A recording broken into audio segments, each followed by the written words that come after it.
Steve Phobos was kind of a dick. But he decided he's gonna go on an adventure with his friend Kokoplays, the chauffeur. And he decided he's gonna learn the ways of this world, even though he was quite practiced now after being in the world for about 10 minutes, maybe a couple more. He decided he knows everything he needs to know about this world, and he decided he's gonna learn a bit more. What he learned so far is that the people living in the world around him were kind of weird, and were pretty much all kind of a bunch of dicks, like he was, so he felt he was welcome in the world of weird, dicky people that, you know, had long brown or blonde or weird hair and kinda dressed like girls most of the time. So Steve decided he's gonna wear his axe, his father's axe actually, and he's gonna wear his grandfather's armor that his grandfather used to have when he was raiding Molten Core, even though Steve had no idea what that was, but he heard about it from the old days. Usually the old timers would say things like, "Molten Core? Oh, back in my day, you had to walk up the hill with a mace and a boner in snow both ways to get to Molten Core. And these days, kids just run inside and murder everything in one hit." That's at least what Steve heard from old timers. He had no reason to not believe such a thing. He was pretty sure the old timers could not lie. What could possibly go wrong, Steve? What could possibly go wrong? As Steve found his corpse on the way, he was talking to Koak. And Koak said, "Steve, there's a corpse in the floor. Are you sure you want to put your gentle hands into its pockets and steal the stuff from it?" And Steve said, "You know what, Koak? If we were to learn the ways of the world, I need to go down on my knees and get dirty." And that's what Steve did. He took the missive and he decided he's gonna complete the delivery. He's gonna go to the gates of the Silver Moon City, where the moon is silver and there's a weird planet in the sky that Steve had no idea how it got up there. But was he Steve Phobos or not? He was. So he decided he's gonna find out what this weird planet is all about, and he promised that one day he too will learn how to walk upon such a planet, even though he was pretty damn sure that such a ravaged planet is not a perfect spot for one to walk upon. But he surmised that from those weird things he has seen so far, there must be some weirder stuff out there, and he had no issues of saying, "Hey, I can go out there, I can do this." So as Steve explored the town that he found, he decided he's gonna speak to some people, even though they were saying some weird stuff whenever they greeted him. "Meet and greet," he said. No, I'm here to complete the delivery and gonna get a couple of apples." He decided that the riches that his grandfather told him about when one was to raid a Molten Core and do a quest or a couple were probably not apples whenever he was talking about them. So he decided that maybe, just maybe, his grandfather wasn't really exactly talking the truth whenever he was talking to him.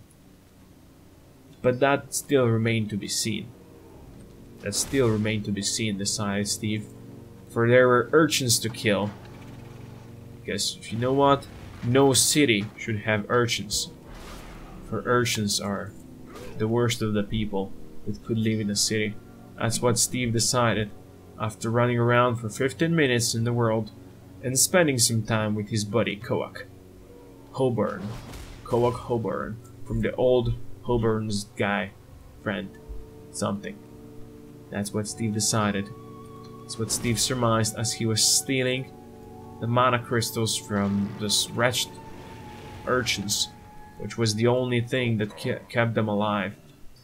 And Koak said something about Loktar and something about Ogar, and Steve wasn't quite sure what that meant, for that was in Orcish, and Steve was not really good at languages. His father was good at languages. He was supposed to be a mage, but then he got himself married to a weird lady that gave him his axe that he never used, that he gave up to Steve, even though Steve was a stylist. And you know what? If you know something about stylists, they don't wear weird axes on their backs. But you know what? Steve's father was right. Steve had it in himself to become the greatest warrior this world has ever seen. The world of Azeroth is what Steve learned that it was called, even though he was not quite sure that it should have such a name, for there were some weird things, and if Steve liked something, it wasn't the weird things about this world, like the normal things like hairstylings. Of course, he was a blood elf, so hairstyling was what it was in his blood. But yes, as Steve continued on, killing urchins, killing weird machines that were running around, patrolling in the city, he decided that maybe not everything that Koak tells him must be true. For Koak, if he knew really all of these things, Koak must have been a great warrior, or maybe a paladin. Steve wasn't quite sure which classes orcs could be, but he was pretty damn sure they could be paladins, or maybe something more holy, like priests. You never know. But these weird people continued to give Steve the green plate armor, but Steve wasn't quite sure he wants. He wasn't quite sure if he wanted the green plate belt, but he got it, and he said, you know what, I got it, I shall equip it. It must be okay if these people gave it to me for free. I guess they don't need it. And they told him to keep his wits about him, even though he had no idea why they should care about his wits, because he never had any problems with his wits. But he decided, you know what, people of the world, they are weird. Koak must not have told him everything. They are weird, let them be weird. Steve is now gonna just believe himself, and he's not gonna care what Koak says, because there's something weird about this whole place. There's something weird about this whole place.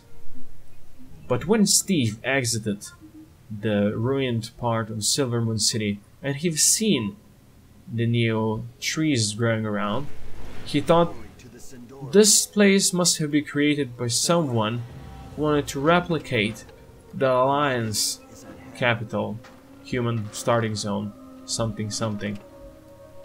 Even though he wasn't quite sure what this is all about, he never heard of any Alliance capitals before, and he never heard about weird stuff like this happening.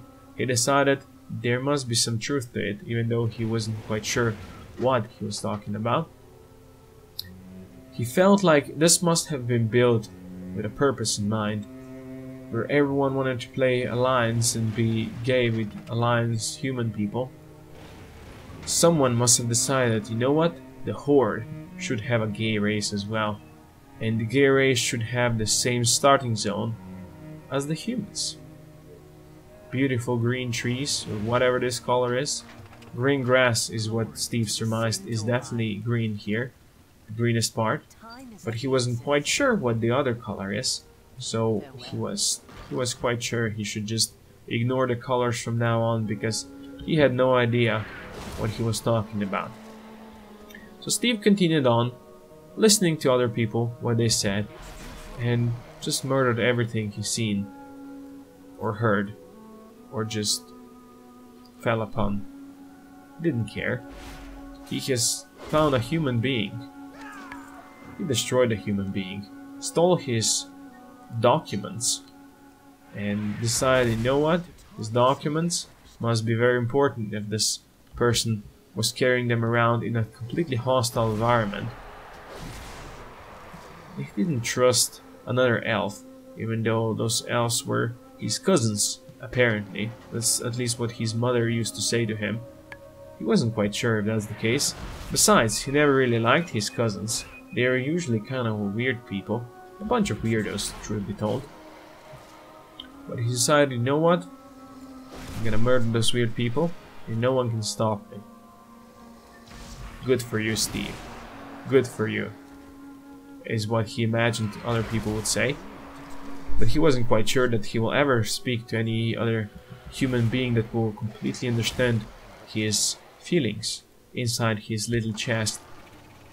Koak was definitely not understandable. Koak was kinda weird, and when Steve thought about the word understandable, he actually thought understanding. But he didn't quite understand what he was talking about anyway, so that didn't really matter. So Steve Phobos was usually kind of a dick, decided he's gonna cash in those quests, and then he's gonna take some time and spend some time with Koak, his buddy, and he's gonna just chill on the way back to the city because he heard there could be some nice treasure found along the way, or maybe just a quest to complete.